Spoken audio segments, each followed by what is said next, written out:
علی بھائی، میں عرصہ دراز سے مسلک اہل سنت سے تھا، جب سے آپ کو سنا حقیقت کو جان لیا۔ اہل سنت کے ساتھ لکھا کرے کیڑا سنی، ہوں تو سنی بے شمار نے، ٹناٹن سنی یا پپلا سنی، دیوبندی سنی یا بریلوی سنی یا اہل حدیث سنی۔ جب سے آپ کو سنا حقیقت کو جان لیا اکیڈمی آپ کے لیکچر سننے آیا ہوں، تو میرے گھر والے دوست احباب اور امام مسجد میں مجھ کو کہتے ہیں کہ یہ تو ایمان سے گیا، کافر ہونے لگا۔ آپ کو کس نے کہا تھا کہ آپ جو ہے وہ سب کو جس طرح حج عمرے کے لیے جاتے ہیں مل کے آتے ہیں کہ میں چلے آواں؟ تسی بھی تو سنگھ پساندے ہو نا، ٹھیک ہے نا، ایک کام نہ کرو۔ میں نے ان کی سنی انسنی کر دی، مگر اب یہ کہنا شروع کر دیا کہ اکیڈمی نہ جانا، انجینئر محمد علی مرزا کو ایجنسی والے اٹھوا دیں گے۔ یہ ایک دن، اچھا یہ تو کافی سارے الزامات انہوں نے لکھے ہوئے۔ میں نے مجلس 50 کے اندر ہر چیز کا، یا کبھی کہتے ہیں ایجنسیوں کا بندہ ہے، کبھی کہتے ہیں ایجنسی والے اٹھوا دیں گے، ٹھیک ہے جی۔ تو جو دوسری والی بات ہے وہ تو نہیں ہونے والی، پہلی والے کی میں تصدیق نہیں کرتا۔ اچھا جی، یہ ایک دن نبوت کا دعویٰ کرنے والا ہے، ہاں ہاں ہاں۔ چشتی رسول اللہ اور اشرف علی رسول اللہ پارٹی والے وہ سمجھتے ہیں جس طرح ہمارے بابوں نے کام ڈالا نبوت کے دعوے کر کے، تو یہ بھی ڈالے گا۔ تو آپ کے بزرگوں نے اپنے ناموں کے کلمے پڑھائے، ان کو تو آپ کچھ نہیں کہہ رہے، تو پھر ہمیں بھی چھوڑ دیں، ہم نے تو یہ کام کیا بھی نہیں ہے، بلکہ آپ کو بتایا کہ آپ کے بابوں نے کام ڈالا تھا۔ اس کا جواب مولانا مودودی رحمۃ اللہ علیہ نے بڑا پیارا دیا تھا۔ جب ان کو کہا گیا نا اس کا جواب دیں، انہوں نے کہا کہ میں دعوی نبوت کیے بغیر دنیا سے جا کے پریکٹیکلی جواب دوں گا، اور انہوں نے پریکٹیکلی جواب دیتا، ٹھیک ہے نا جی۔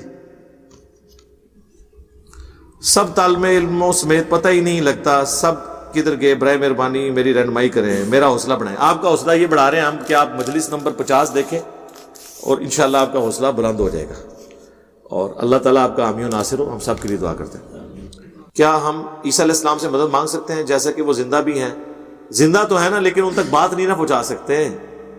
ہاں، جس کا ثبوت یہ ہے عیسیٰ ابن مریم کا جو خطبہ نقل ہوا ہے سورہ المائدہ کا آخری رکوع، اے عیسیٰ کیا تو نے کہا تھا کہ تجھے اور تیری ماں کو رب مان لیا جائے اللہ کو چھوڑ کر؟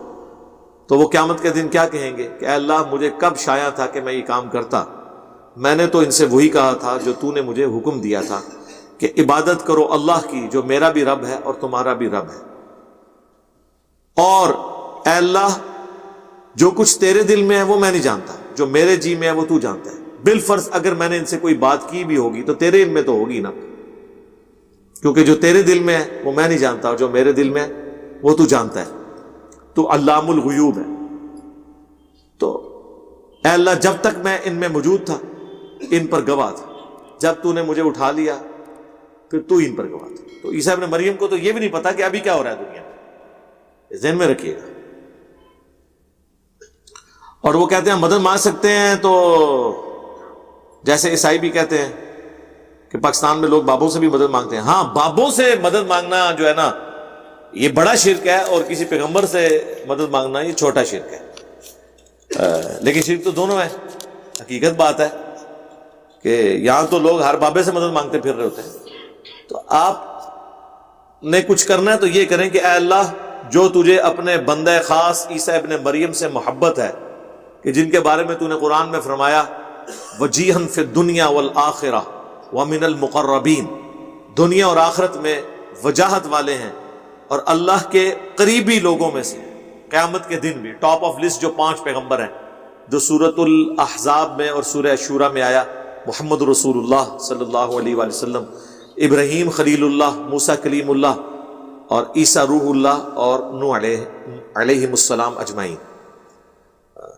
تو ہمیں بھی ان کے غلاموں میں، ان کے ساتھیوں میں، ان کے پڑوس میں جگہ عطا فرما۔ یہ آپ دعا کریں، اے اللہ تجھے اس محبت کا وسیلہ پیش کرتا ہوں جو تجھے اپنے خاص انبیاء سے ہے، کہ ہمیں قرآن و سنت کے مطابق چلنے کی توفیق عطا فرما۔ تو یہ آپ اس طرح یہ کر سکتے ہیں، کیونکہ اللہ کو اس کی محبت کا وسیلہ پیش کرنا یہ اللہ کی صفات کا وسیلہ ہے، کیونکہ اللہ کا اپنے پیغمبر سے محبت کرنا اللہ کی صفت ہے۔